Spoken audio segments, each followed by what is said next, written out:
स्वतंत्रता दिवस के अवसर पर पीजीडीएवी कॉलेज सांधे के इस प्रांगण में हिंदी अकादमी दिल्ली सरकार के संयुक्त तत्वावधान में एक राष्ट्रीय कवि सम्मेलन का आयोजन किया जा रहा है।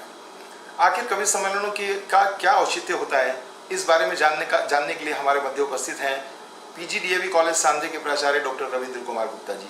आइए जानते हैं उनसे ये विचार कि क्या इस तरह के शिक्षण संस्थानों में कवि सम्मेलनों की उपयोगिता क्या हो सकती है, क्या ऐसे कवि सम्मेलन होने चाहिए।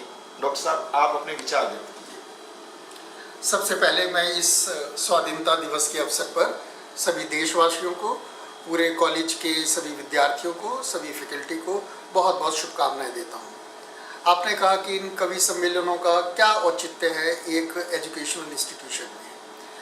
बहुत औचित्य है, क्योंकि एजुकेशन इंस्टीट्यूशन का मकसद केवल एजुकेशन देना ही नहीं है, बल्कि मैं कहना चाहूँगा कि एजुकेशन देने का मकसद वही पूरा होता है जब हम एकेडमिक्स के साथ साथ बच्चे की संपूर्ण व्यक्तित्व के विकास की बात करते हैं।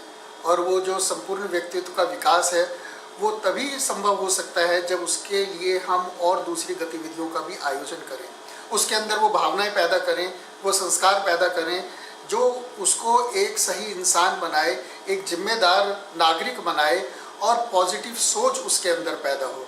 मुझे लगता है इन कवि सम्मेलनों के माध्यम से यही भावना और सकारात्मक सोच की प्रेरणा उसके अंदर पैदा होती है। इसलिए एजुकेशनल इंस्टीट्यूशंस में भी इसका होना बहुत ज़रूरी है और इस मकसद के लिए आज का ये जो कवि सम्मेलन है, मैं समझता हूँ अपने आप में एक सफल आयोजन है। अच्छा, कहते हैं कि कविता सबसे बड़ी मेडिसिन होती है। जो दूसरी तरह की दवाइयाँ जो हम डॉक्टर्स के पास जाकर लेते हैं, उन दवाइयों से ज़्यादा बेहतर तरीके से कविता आपकी अंदर की बीमारियों को बाहर निकाल सकती है। इस बारे में आपके क्या विचार हैं? देखिए, कोई भी दवाई पहले हम मुंह से खाते हैं, फिर पेट में जाती है, फिर हमारे खून में मिलती है और फिर वो असर करती है। लेकिन कविता तो सीधे हमारे खून में, दिलो दिमाग में घुसती है, इसलिए उसका असर तो निश्चित रूप से बहुत प्रभावकारी होता है, बहुत सीधा होता है, डायरेक्ट होता है। और उस असर के कारण जो व्यक्तित्व विकास होता है, जो व्यक्तित्व के विकास के कारण एक्शन होता है, वो एक्शन बहुत महत्वपूर्ण है।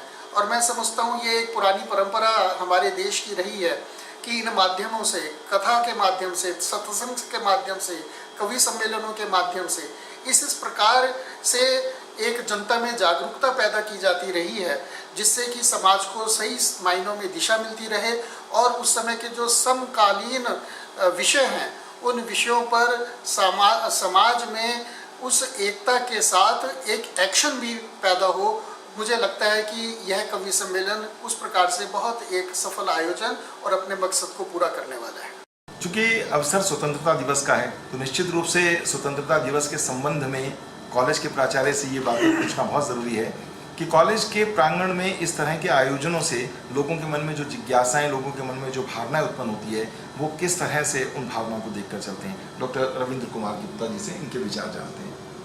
मुझे लगता है कि 1947 में जो राजनीतिक आज़ादी हमारे देश को मिली, वो आज़ादी पूरी नहीं थी और उस राजनीतिक आज़ादी की पूर्णता की दिशा में अब कदम उठाए जा रहे हैं और धीरे धीरे हम उस पूर्णता की तरफ पहुँचेंगे।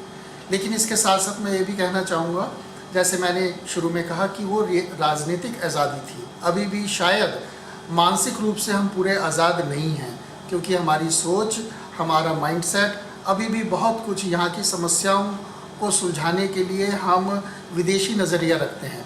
और मुझे लगता है कि यह शायद जिसे हम औपनिवेशिक गुलामी या दास्ता कहते हैं, वो उसका असर है जिसको दूर करने के लिए भी अभी और प्रयास होना चाहिए। और उन मायनों में मैं समझता हूँ कि आज़ादी अधूरी है और इसीलिए मैंने कहा कि केवल वो राजनीतिक आज़ादी थी और ये जो मानसिक गुलामी या दास्ता है उसको भी दूर करने का प्रयास होना चाहिए।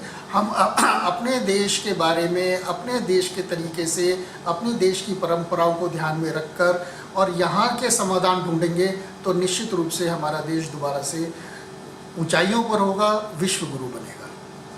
बिल्कुल सही कहा आपने। और वैसे भी कविता तो एक जीवन को जीने का माध्यम नहीं है, बल्कि जीवन को ऊंचाई तक ले जाने का माध्यम है। किसी कवि ने खूब कहा भी है कि अभी तो सिर्फ गुलिस्तान ने आँख खोली है, अभी तो वक्त लगेगा बाहर आने में। ज़रूर लगेगा वक्त, लेकिन ये वक्त जल्द ही आएगा। हम इस बात को लेकर पूरी तरह से आशान्वित हैं। बहुत बहुत धन्यवाद डॉक्टर साहब।